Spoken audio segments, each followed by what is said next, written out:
and many of the 82 staff in the reception. The wall behind us was pockmarked with bullet holes.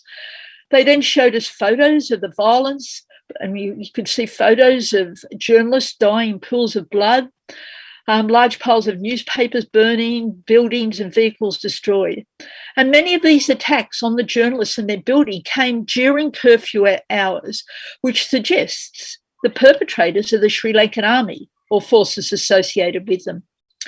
In Jaffna, we met with the Chief Minister, C.V. Vigneswaran, and other members of the National Provincial Council.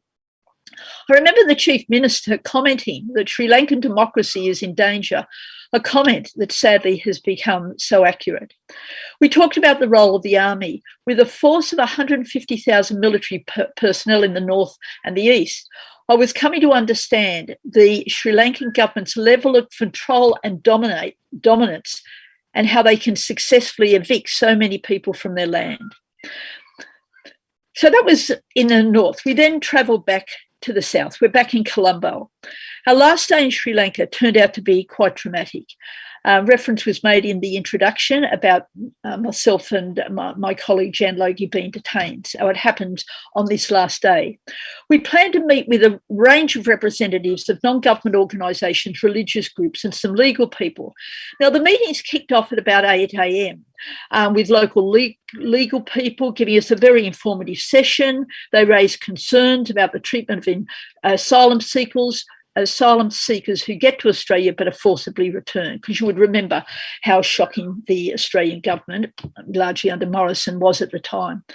Now, there are links between the Australian Federal Police and the Sri Lankan Criminal Investigation Department, possibly the most notorious police unit, as it has been linked with torture and extrajudicial killings. Now, some of the people returned have provided affidavits detailing the torture inflicted on them by CID officers. So we get a thorough briefing about that. It's very useful. We're considering what questions we can ask when we get back to the AFP. We're in the middle of a meeting change, and I could feel the tension change. People are coming in and out, talking in Tamil, and obviously I can't understand that. At about 9:45, things suddenly become clear. The tension is mounting, and we learn the government representatives have arrived and are inquiring about our activity. Now, what then happens is that you can see the real concern. There was a huge shift from the people who had organised our tour and the people we're meeting with. We then have great concern about their safety, because right from the beginning of this tension building and then us being detained, I was confident that I would soon be back in Australia. I figure they're not going to do something to Australian politicians in Sri Lanka on the eve, by the way, of the Chogga meeting. But you think, like, what is going, like, we've heard all these horrendous things that happened to Tamils. And here is 4 officers from the Department of Immigration, the first one's present. What will happen to the people? Some get away quickly, some don't. For over 2 hours, the situation was very unclear, but we're taken back to the hospital. To the hotel.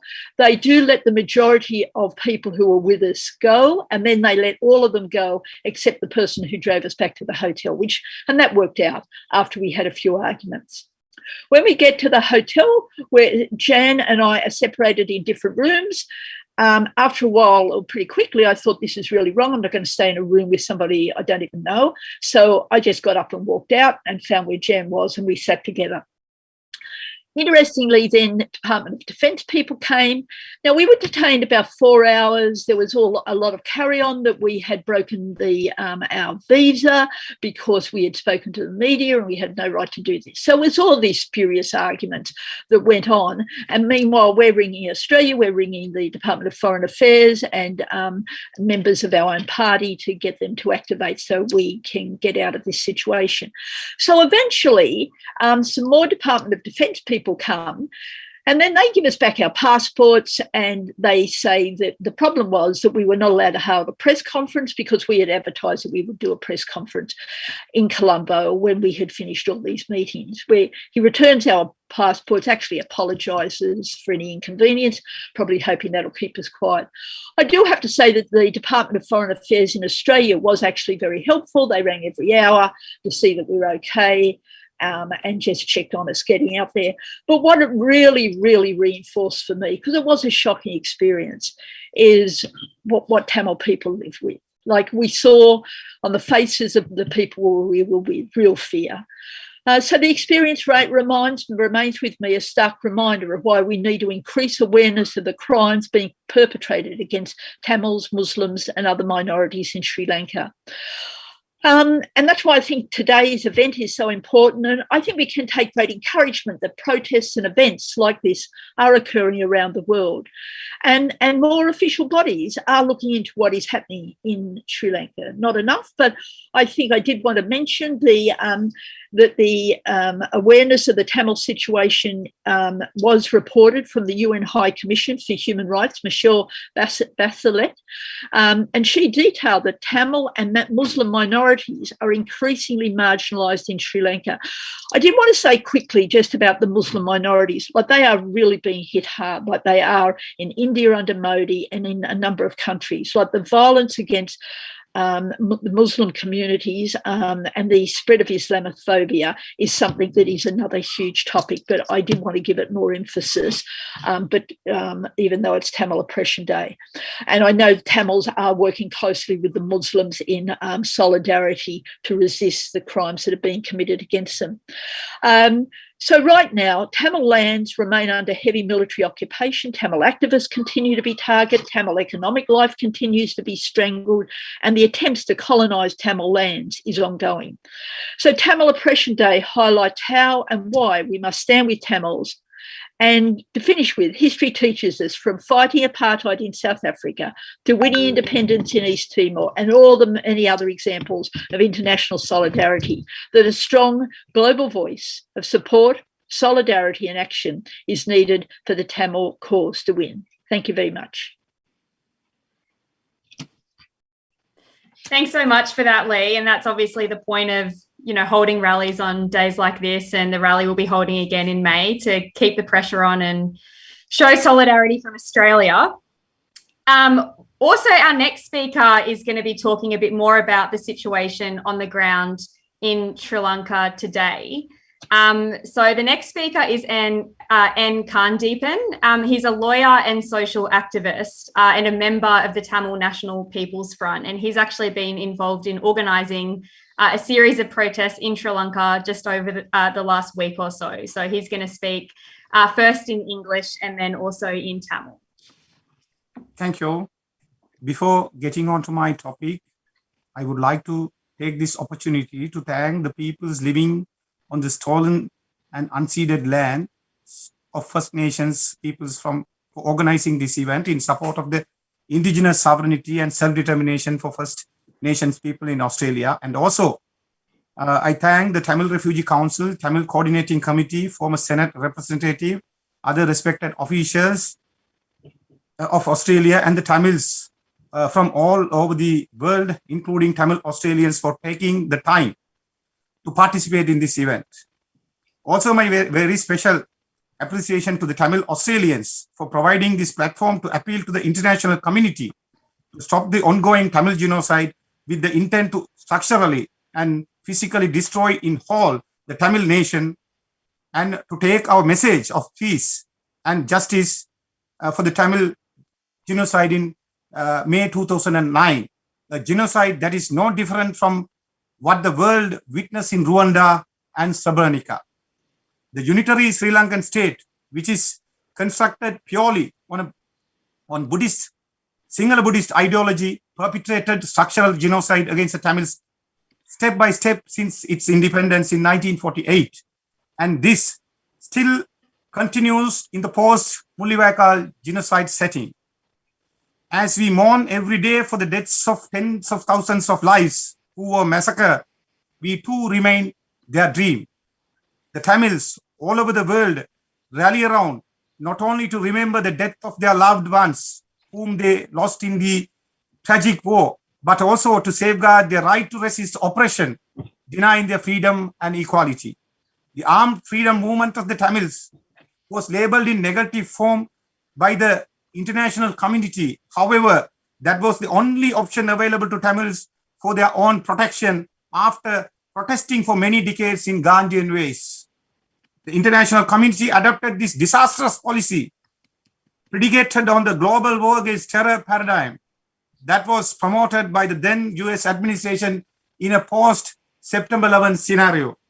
Lamentably, the Tamils were victimized by this policy, resulting in the Mullawaikal genocide. As evidenced by the UN reports, during the Mullawaikal massacre, the Tamil children were starved to death. Tamil men were brutally killed at gunpoint. Captured Tamil men and women were brutally tortured. Many Tamil women were raped and thousands were made to disappear for the fact that they were all Tamils. It really breaks my heart as a human rights activist. In 2009, to justify the deportation of a Tamil family from Boycott, Queensland, the then Defence Minister of Australia, Peter Dutton, claimed, I quote, "The civil war in Sri Lanka is now over and Tamils from around the world have returned to their country and have been accepted back by a democratically elected inclusive government." I unquote. Is this claim of the Australian government justifiable in the light of the facts submitted herein? We, the Tamils, are saddened to see that the Australian government, UN, and the international community remained as silent observers while the structural genocide on Tamils continues in different forms today under the new President Gotabaya Rajapaksa, under whose command military operations are led, as the then Secretary of Defense, in total violations of the international humanitarian laws and human rights laws. Today, Sri Lanka's Tamil population lives under one of the heaviest military occupations in the world and is subject to attacks, racism, and insecurity as reported by the UN organizations. We believe that the First Nation peoples in Australia, the Tamil Australians and the former Senate representative present here can turn the tide and draw inspiration from the words of Martin Luther King to give voice to the oppressed Tamils in our homeland, as Martin Luther King famously said that, I quote, "History will have to record the greatest tragedy of this period of social transition was not the strident clamor of the bad people, but the appalling silence of the good people." I unquote. Certainly, I know former Senator Madam Lee for the New South Wales and all of you joined here online will take these very words to your heart and will not remain silent. The Tamils who, as victims and survivors, have been calling for international investigations for the crimes perpetrated by the Sri Lankan government for the last 13 years. The post-Mullawaikal era was marked by Sinhala Buddhization in the name of archaeology, Sinhala colonization in the name of Mahavali irrigation project, forest reservation, and militarization of the homeland, Tamil homeland, namely the northeast provinces of the island. The Sri Lankan Sinhala state is using collective psychological operations during the COVID-19 pandemic to prevent any resistance from Tamil people or by Tamil people, thus planting fear-mongering among Tamil people.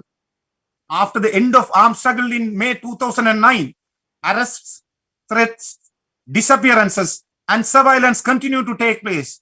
The space for freedom of speech in the Northeast has been curtailed. The right to memorialization has been denied for the victims and survivors. Denying the right to memorialization of victims is to deny the crimes committed against them. The Sri Lankan state has institutionalized denialism, refusing to acknowledge the truth. Denial of truth is to refute the legitimacy of the victims, who are the witnesses of the crimes, and labeling them as terrorists or extremists. The perpetrators of genocide, war, and war crimes, on the other other hand, have been hailed as heroes of the nation. Tamil people have a separate historical past on this island, as ancient as that of the Sinhalese people. Tamils in Sri Lanka constitute a nation distinct from that of the Sinhalese by every fundamental test of nationhood. Firstly, that of a separate historical past on this island, at least as ancient and glorious as that of Sinhalese. Secondly, by the fact that there being a linguistic language entirely different from that of the Sinhalese within an unsurpassed classical heritage. And finally, by reason of their territorial habitation on the north and east of this island. It is this very existence of the Tamil nation that the Sri Lankan state wishes to destroy through commission of structural and physical genocide. The recent uprising of the Tamil nation on 30th January 2022, calling for the rejection of the 13th Amendment to the 1978 Constitution and for the rejection of the 1978 Constitution in toto for its unitary character. The yesterday's protest organized by various Tamil civil society movements in the northeast provinces, declaring the Sri Lankan Independent Day as a black day of the Tamil nation, and the ongoing protest of the Tamil fishermen in the north and east, again in the north against the Sinhala state machinery for destroying their livelihood, their economy, all these endorse the Tamil nation's will to freedom. As we have gathered here to mark the Tamil Oppression Day, the need of the hour is to raise our voice as one, calling the international community, including the Australian government and the public, number one, to refer Sri Lanka to the International Criminal Court or a special criminal ad hoc tribunal for the international crimes perpetrated on the Tamil nation by the Sri Lankan state, especially for the crime of genocide. Number two, to recognize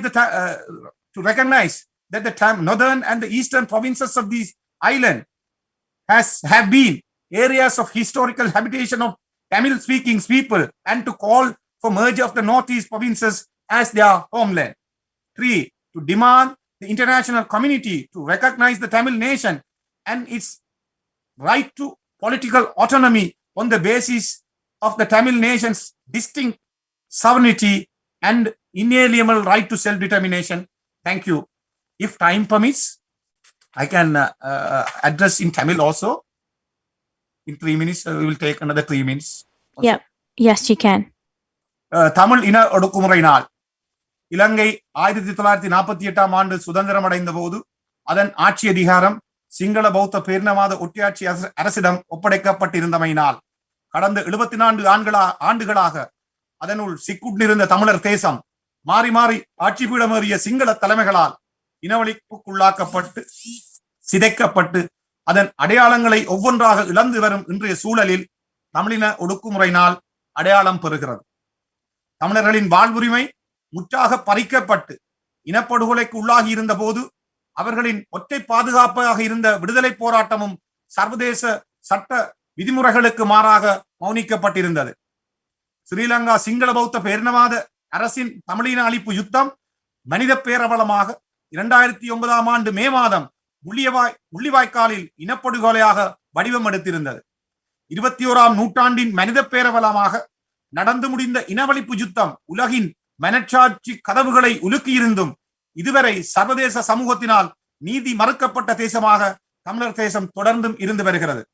Sri Lanka அரசின் தமிழின படுகொலைக்கு சர்வதேச நீதி வேண்டி புலம்பெயர் தேசத்திலும் தாயகத்திலும் ஸ்ரீலங்கா அரசுக்கு எதிரான போராட்டங்கள் பல்வேறு வடிவங்களில் பல்வேறு மட்டங்களிலும் மீளெழுச்சி பெற்று வரும் நிலையில் நாங்கள் ஒருமித்த குரலில் அப்போராட்டங்களுக்கு எமது தார்மீக ஆதரவை வழங்குவதுடன் இனப்படுகொலைக்கு உள்ளான பாதிக்கப்பட்ட தமிழர்களுக்கான சர்வதேச நீதியை பெற்றுக் கொடுப்பதற்கு அவர்களுடன் கைகோத்து பயணிக்க வேண்டும். தாயகத்தில் அண்மை காலங்களில் இடம்பெற்று வரும் போராட்டங்கள், குறிப்பாக 1800 நாட்களையும் தாண்டி வவுனியாவில் நடைபெற்று வரும் வலிந்து காணாமல் ஆக்கப்பட்டோரின் போராட்டம், ஒற்றையாட்சி அரசியலமைப்பின் கீழ் 13ஆம் திருத்தச் சட்டத்துக்கு எதிராக தமிழர்களின் அரசியல் அபிலாஷைகளை வலியுறுத்தி தமிழர் தேசமாக திரண்டெழுந்து 2022ஆம் ஆண்டு ஜனவரி மாதம் 30ஆம் தேதி நடாத்திய போராட்டம் நேற்றைய தினம் ஸ்ரீலங்கா அரசின் சுதந்திர தினத்தை தமிழர் தேசத்தின் கரிநாளாக பிரகடனப்படுத்தி கருப்பு ஆடைகள் அணிந்து கருப்பு கொடிகள் ஏந்தி வடகிழக்கு தாயகமெங்கும் வெகுஜன இயக்கங்களால் தமிழ் தேசத்திற்கு சுதந்திரம் பறக்கப்பட்ட நிலையில் முன்னெடுக்கப்பட்டிருந்த ஆர்ப்பாட்டங்கள் தமிழர்களின் பொருளாதாரத்தின் மீது தொடர்ந்து மிளைக்கப்பட்டு வரும் கட்டமைப்புசார் இனஅழிப்பின் தொடர்ச்சியாக வடக்கு மீனவர்களின் பொருளாதாரத்தையும் வாழ்வாதாரங்களையும் அழித்தொழிக்கும் நடவடிக்கைகளில் தொடர்ச்சியாக ஈடுபட்டு வரும் ஸ்ரீலங்கா அரசின் அரச இயந்திரத்திற்கு எதிரான தொடர் போராட்டங்கள் என பல போராட்டங்கள் மூலம் தமிழர்கள் தேசமாக மீண்டும் அறவழியில் எழுச்சி கொண்டு வருகிறார்கள் என்பதை பறைசாற்றி நிற்கிறது. இவ்வாறு பாரிய இன அழிப்பிற்குள்ளாகிய இனம் தன்னை தக்க வைப்பதற்காக பல வழிகளிலும் போராடி வருகின்ற சூழலில் சர்வதேச சமூகமானது மீளவும் தமிழர் தாயக பகுதிகளில் ஒரு இன அழிப்பை அனுமதியாது ஸ்ரீலங்கா அரசின் கொடூர இன அழிப்பிற்கு எதிரான சர்வதேச பரிகார நீதியை தமிழ் மக்களுக்கு வழங்க தயாராக வேண்டும் என அன்புரிமையுடன் வேண்டி நிற்கிறோம். தமிழர் தனித்துவமான தேசமாக அங்கீகரிக்கப்பட்டு அவர்களது வடகிழக்கு தாயகம் அங்கீகரிக்கப்படுவதுடன் அவர்களது பராதீனப்படுத்த முடியாத சுயநிர்ணய உரிமை அங்கீகரிக்கப்படும் போது மட்டுமே அவர்களுக்கான தமிழர்களுக்கான பாதுகாப்பு உத்தரவாதப்படுத்தப்படும் என சர்வதேசத்திற்கு கூறி வைக்க விரும்புகிறோம். தமிழின ஒடுக்குமுறை நாளில் சர்வதேச அங்கீகாரத்திற்காய் ஒன்றுபட்டு செயற்படுவோம் என இன்றைய நாளில் உறுதி எடுத்துக் கொள்வோம். நன்றி, வணக்கம். Thank you. Thank you, Khan Libyan, for providing us an insight on what is occurring on the ground in Sri Lanka. The United Nations is an institution tasked with maintaining international peace and security. Not only did they not make a real effort to save Tamil civilians from the carnage that unfolded in the months leading up to May 2009, but to this day has failed Tamils. Dr. Nero Kandasamy, a member of the Tamil Refugee Council, will continue explaining the failure of the UN towards the Elam Tamils.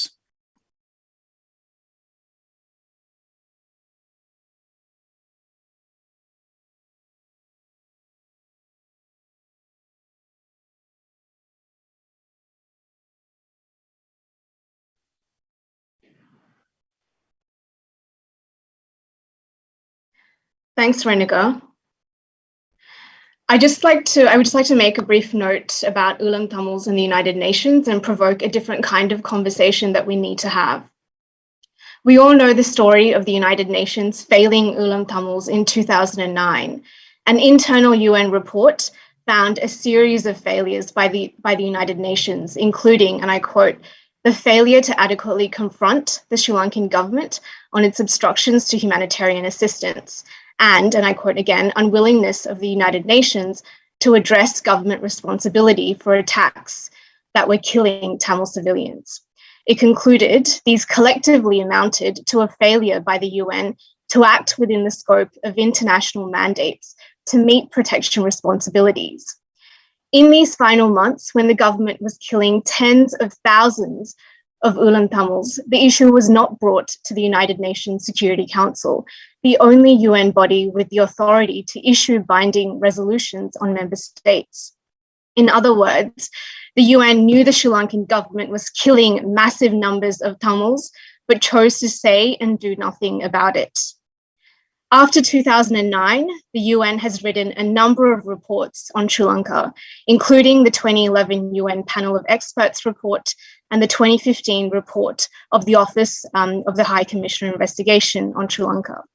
And while these reports acknowledge the Sri Lankan government committed some crimes, these reports also try to equate the LTTE and the government actions and also refuse to consider the crime of genocide. These reports in turn have been used to focus on false notions of accountability and reconciliation, which have been promoted through the United Nations Human Rights Council by the US, which are nonsensical if the UN recognized the project of the Sri Lankan government to destroy the collective existence of Tamils, which continues today, of which the killings of 2009 were just one part, as we've heard from our previous speakers. The UN has lofty declarations and appears to care about people's rights. Article 1 of the Charter of the United Nations states the purposes of the UN is, and I quote, to develop friendly relations among nations based on respect for the principle of equal rights and self-determination of peoples, and to take other appropriate measures to strengthen universal peace, end quote. Both states have also ratified the International Convention on Civil and Political Rights, which came into force in 1976. In it, Article 1 states, and I quote, "All peoples have the right to self-determination. By virtue of that right, they freely determine their political status and freely pursue their economic, social, and cultural development," end quote. The UN has made these declarations and committed to these principles of equality and self-determination. But based on how it acted leading up to 2009 and after, it's very clear that it does not act in the interests of Ulan Tamils. In reality, the UN is a union of states, and the most powerful states dominate the system and who it supports. The fact that the UN has acted in this way towards Ulan Tamils is a reflection of the interests of the most powerful states. What we need to do is build international solidarity at a grassroots level. Creating our spaces, our own spaces, is the only way to mobilize and force institutions and states to make concessions. A recent example of this is the journalist work done by Phil Miller and the political mobilization of Tamils and their allies to successfully end the Scottish police training of Sri Lanka's Special Task Force, which it has done on an almost continuous basis since 2013. We have gathered here today because in some way we care about what happens to Ulan Tamils, both in the past and what is happening to them now. But our actions today can change the situation for Tamils in the future. And to do that, we must mobilize politically and seek out ways to raise our voices. Thank you.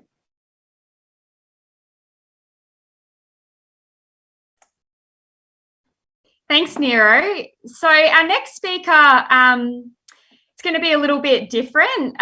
It's actually about the recent, very successful boycott campaign of the Sydney Festival that was organised by a whole bunch of Palestine solidarity activists. And it's worth remembering that 1948 is the year that both marks the first Tamil Oppression Day for the Tamil community, but it also marks Al-Nakba, or the catastrophe, which is the day that Palestinians had their land stolen from them, and more than 1 million Palestinians were forced out of their homes. So there's a lot of parallels that you can draw between the two issues and the relentless commitment to struggling for liberation that has followed in the decades since. So Janine Khalik is the daughter of Palestinian refugees. She's a former newsroom journalist with News Corp, the ABC, and Crikey, and is currently campaigning for Palestinian justice and liberation. And I believe Janine is joining us from early in the morning in London. So please welcome Janine. Hi, thanks for having me. Sort of losing my voice. I've just been a bit sick, but I'm joining you in London from the belly of the beast. I grew up, I was born and grew up on Darug land, and I, pay my respects to Indigenous people and their ongoing resistance to the Australian state, and also stand in solidarity with the Tamil people. As mentioned, there are so many parallels between the struggles between Palestinians and Tamils. So I was asked today to speak about the Sydney Festival boycott campaign, and I think this sort of ties up nicely to what Nero was saying earlier about grassroots organizing and creating international solidarity. I guess I'll start from the beginning with the Sydney Festival boycott campaign. So Palestinian civil society for almost 2 decades has had a concerted call for states and the international community and individuals and artists and so forth to boycott the state of Israel, because the state of Israel, the Israeli regime, much like the Sri Lankan regime, acts with complete impunity. There has been no accountability whatsoever, and we can't depend on these states to, exact any sort of justice. They are the judge, the juries, the executioners, and we can't appeal to them. And so we must appeal to other people. And I know it sounds really cliched, but, people power is where it's at. And I think the Sydney Festival campaign really drove that home for many of us. Over and if for those who aren't sort of clear on it, so the Sydney Festival is one of the most iconic festivals that's been running for a really long time. And it touts itself as a culture of a festival, of like culture and big ideas and arts. And they partnered with the Israeli Foreign Ministry, the Israeli regime, and it came to light that they were partnered in November. That's when they had made it public. So the festival ran through the month of January this year. But after delegations, I would say, of Palestinians and artists who were programmed as well, spoke to the Sydney Festival Board on a few occasions, met up with them officially, spoke to them unofficially, to find out more about this partnership. So the Israeli embassy was putting up $20,000 to sponsor the festival, a poxy amount, but they were also a star partner. And, this is a festival that, if you go take a look at their website, the first thing you'll see is, acknowledgement of the Eora nations and their connection to land, resources, water. It's I guess something that we're also quite used to as Palestinians. And I'm sure, Tamil people also, there are many, again, parallels, people who are progressive on all sorts of issues, but somehow draw the line or, engage in mental gymnastics when it comes to the military occupation and the state of violence that we're subjected to. So we found out that the board had actually approached the Israeli embassy in May of last year. Now, May last year was a real sort of turning point for, I guess, the international gaze was on Palestine, I think, in a way that hasn't been for a while. And that's, of course, due to the spectacle of the Israeli occupation forces, bombing Gaza, which has been blockaded and besieged for 14 years. Palestinians can't leave, don't have freedom of movement. They were once again bombing them, following, protests in Jerusalem. And on the other side of Palestine, Israeli, and American foreign settlers were moving into the homes of Palestinians in Jerusalem and East Jerusalem and Sheikh Jarrah. And, I think, interestingly, I kind of with some of my peers, we try and kind of unpack what it was that kind of put Palestine, so to speak, on the map in that moment, and also sort of, shifted, I guess, some people's openness, more so than we've seen before, to express solidarity. And, I can't quite say, there's no sort of formula, but I think it was just a series of events. And, the video of the American settler from New Jersey, Yaakov Fauci, arguing with Munal Kurd, who was defending her home. And he said to her, if I don't steal your land, somebody else is going to steal it. And that really sort of laid bare the I guess what was happening, and for people that was very sobering. So in the midst of all of that happening, in the midst of, settlers, with the support and enablement of Israeli occupation forces, Palestinians in Sheikh Jarrah were having their homes, demolished, and over 200 Palestinians were murdered in Gaza. If you remember, the Al Jala media tower was also targeted by the Israeli occupation, which housed, like Al Jazeera, Reuters, that those were their offices. And you would think that something like that would, galvanize, I suppose, like, these mainstream media outlets that, that report on this, who are very are unable to, for whatever reason, report, the truth on the ground, or sort of obfuscate, like, what's happening, calling it complicated, complex, both sidesing, real estate issue, etc. And it didn't, unfortunately. And so this is sort of like a running, like, theme. Things happen in Palestine.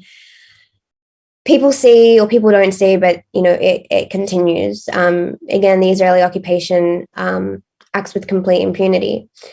And so once we found that out, we had asked the Sydney Festival to sever ties, to refund this 20K and drop the Israeli embassy and the Israeli state, in essence, as a star partner. And, they doubled down, and they issued a statement saying that the festival was non-political.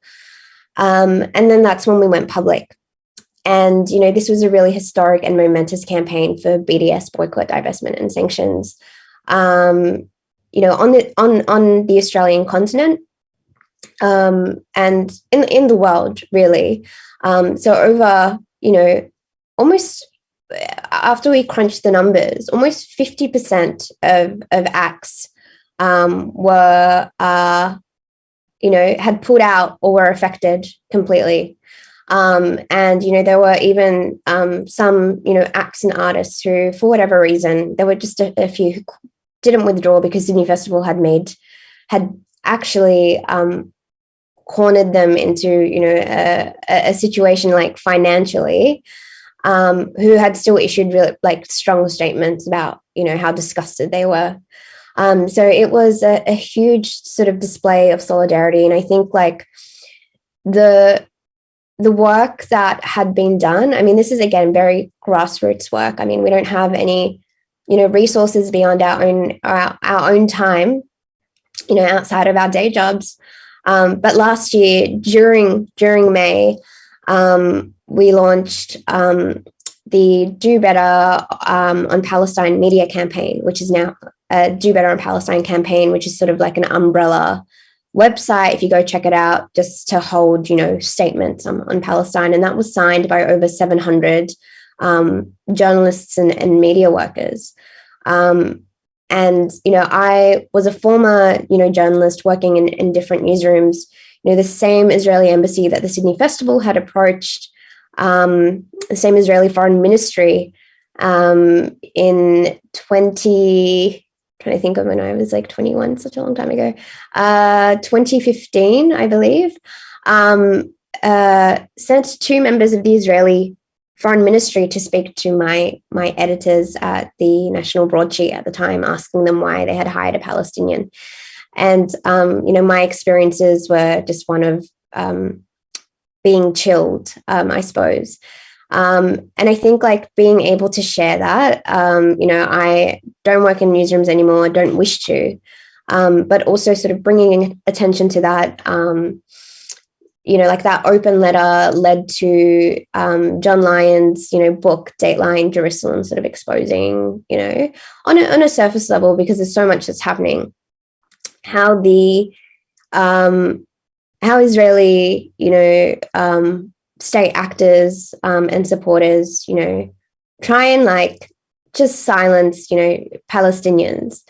And so it was that, that book had come out, and, there were, my experiences were obviously like corroborated, and there was stuff from like Schwartz Media, and journalists, former journalists and editors had spoken on the record. And there was also the launch of the Sunday paper, which is sort of a counter newspaper or publication to the Saturday paper, which has a policy of not reporting or like on Palestine or critiquing the state of Israel in any way. So I think the first thing is, it truly is, for me, like for all of us, it's an information war, right? It's a legitimacy war. And it does really start with, media, and we're up against, these like PR campaigns, where they pour in a huge amount of resources. It's incredible. But at the end of the day, solidarity. Janine, yeah. Could you be able to wrap up, please? Oh, yeah. Sorry. That's okay. I know, I'm a bit rambly.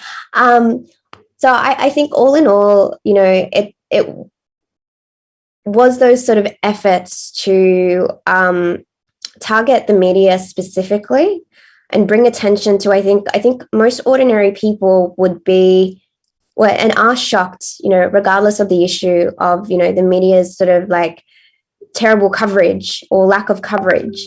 And I think that also set the way, along with, international events that took place, to create sort of what happened. But I'll end with this. I think being grounded in sort of, community, in those spaces, and continuing to develop those relationships, like those very intentional relationships, it takes a long time. But, those relationships might already be there, but utilize those, and, understand there's like the Zero Chances, like film festival, it's disgusting, but, that should be shut down.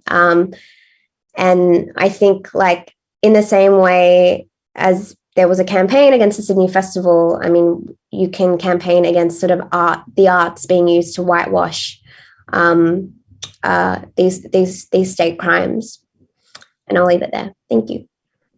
Thank you, Janine. So Helen Jarvis has worked as a genocide scholar and says the UN-backed court has achieved its aim of putting senior Cambodian leaders on a trial for the deaths of up to 2.3 million people and putting their crimes on the international record to be recognized by future generations.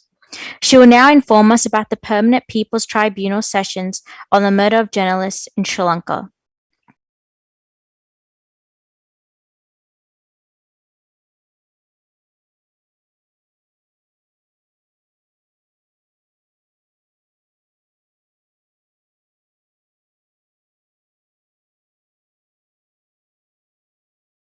Helen, I think you might need to unmute.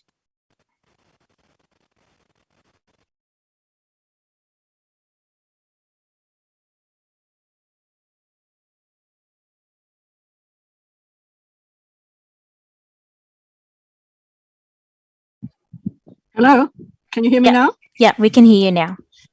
Okay, I apologize. My screen just froze and I had to go out and come back in again, and I'm not a co-host, so it was difficult. Okay, very much. Let me express appreciation indeed for the Tamil Refugee Council and the Tamil Coordinating Committee for this work, for this rally today, and for their constant work in commemorating and memorializing the suffering and sacrifices of Ulam Tamils since 1948 at least, and culminating in the Mulivaikal of May 2009. But not only that, for campaigning tirelessly for justice and for full rights.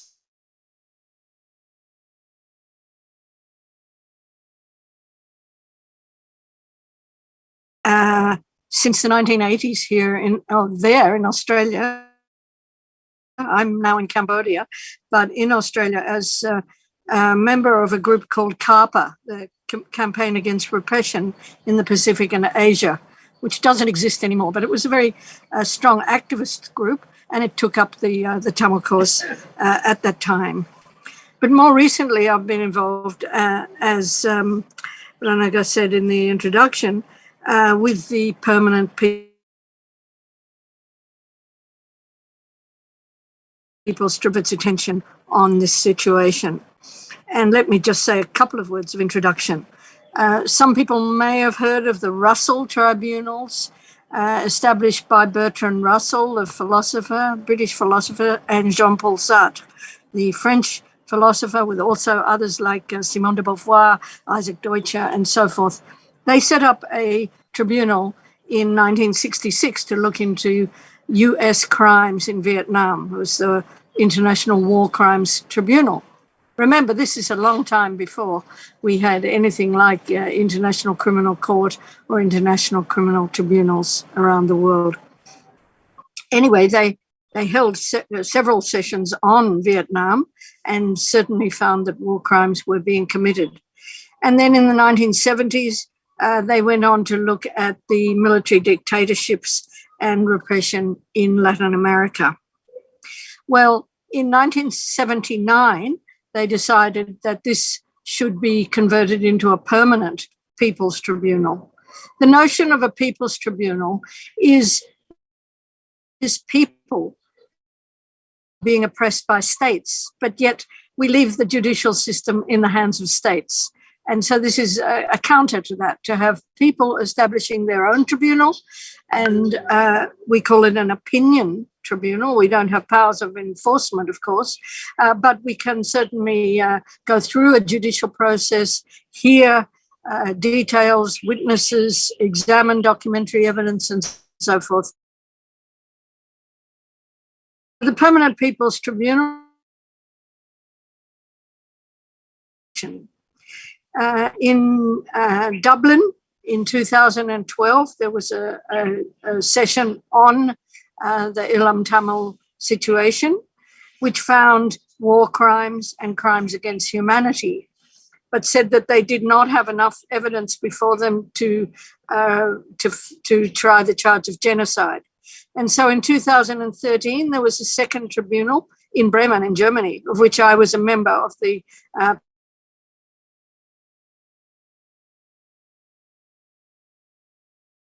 and perhaps more importantly, that it was including ongoing acts of genocide. And so that stands as a judicial ruling. And its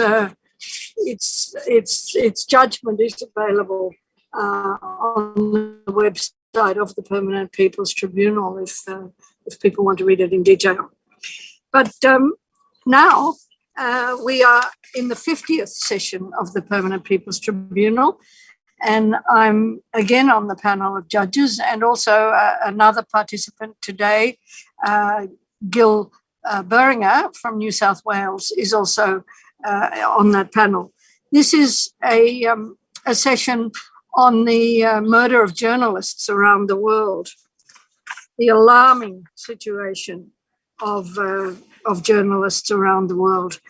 And since 1992, the records show at least 1,400, and the number is just rising dramatically. In this month alone, in Mexico, 4 journalists have been murdered. And so murders of journalists, lack of impunity, this is the focus of this tribunal. And it will be looking in detail at 3 countries as showing examples of this, but by no means representing the whole. The countries are Mexico, Syria, and Sri Lanka. And we'll be focusing on the Sri Lanka situation in May, the 12th and 13th of May, in a session at The Hague, which will be live broadcast. So I urge people to join into that. The focus will be, in the specific case that will be addressed, is the murder of Lasantha Wickrama. Sorry, I've said it wrongly. Let me say it again. somebody correct me.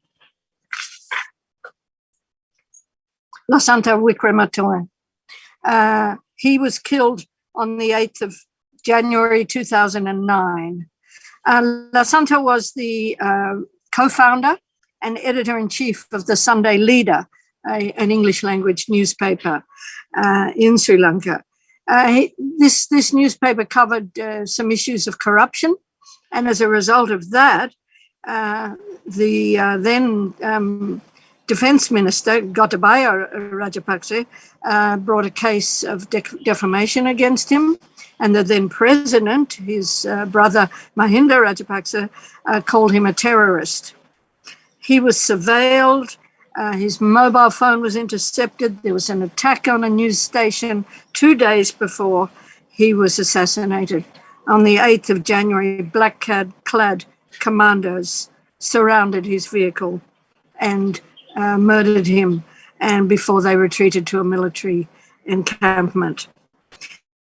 So this is clear case of, as it is alleged in the indictment, a clear case of political assassination, extrajudicial killing, and resulted from states' agents' intentional use of lethal force without necessity, proportionality, or precaution, which is what is required under law.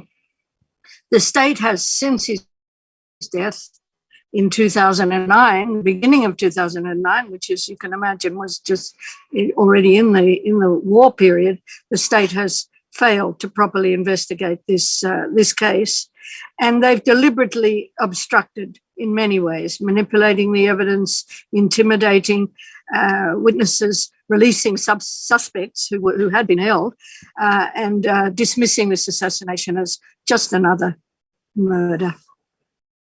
So this is just one example, which I was asked to speak on, to just show one dimension of the repression of Ilam Tamils.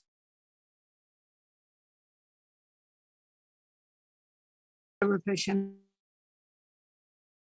around the world that joined the hearing of the session on Sri Lanka, Syria, and Mexico in April and May.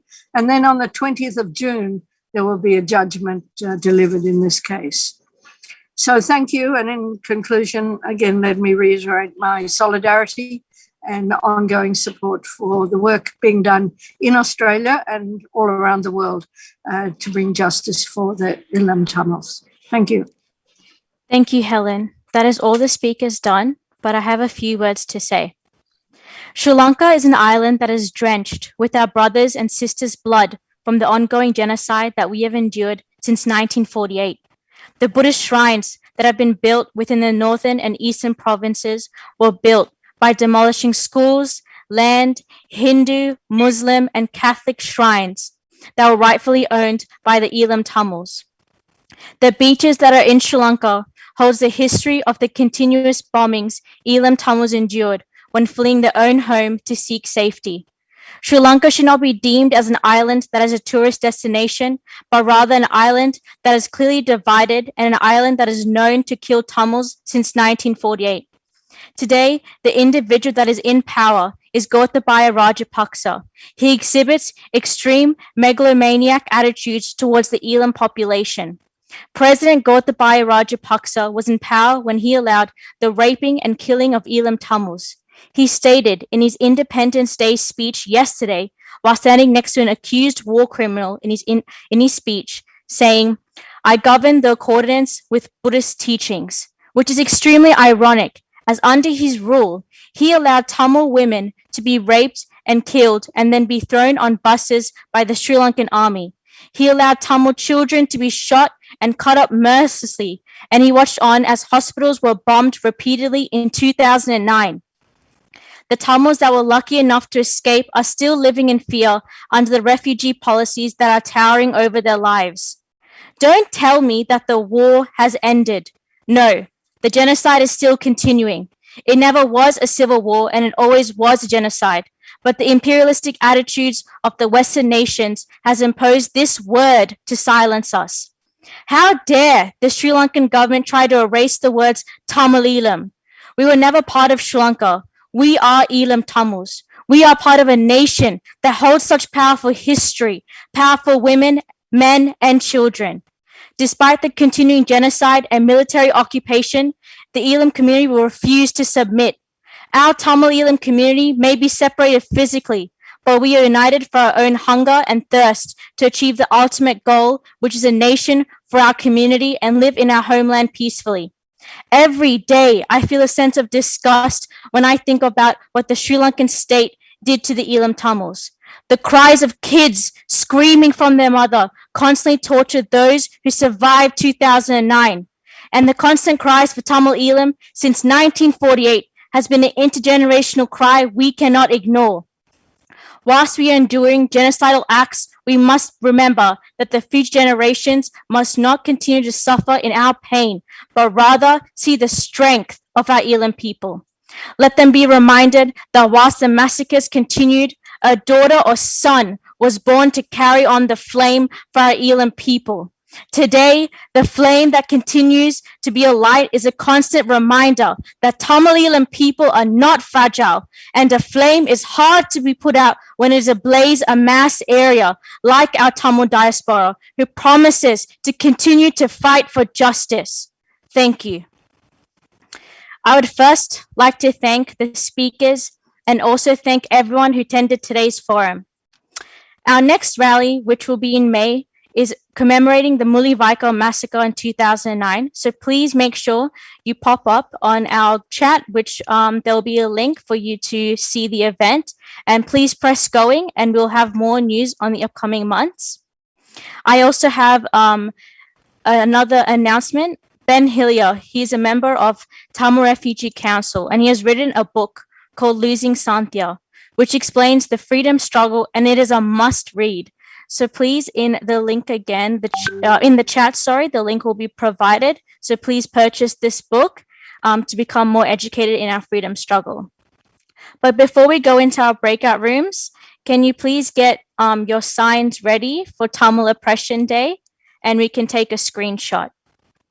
So if everyone can please try to get that ready. I think some of us who have the background of a Tamil Oppression Day, it might be hard. You probably can see in the heading. If everyone else can please raise their signs.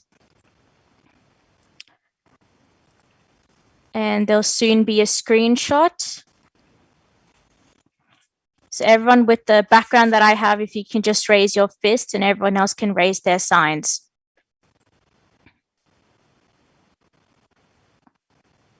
Okay, the screenshots have been taken. Thank you, and please wait for a moment till you be assigned in your breakout room.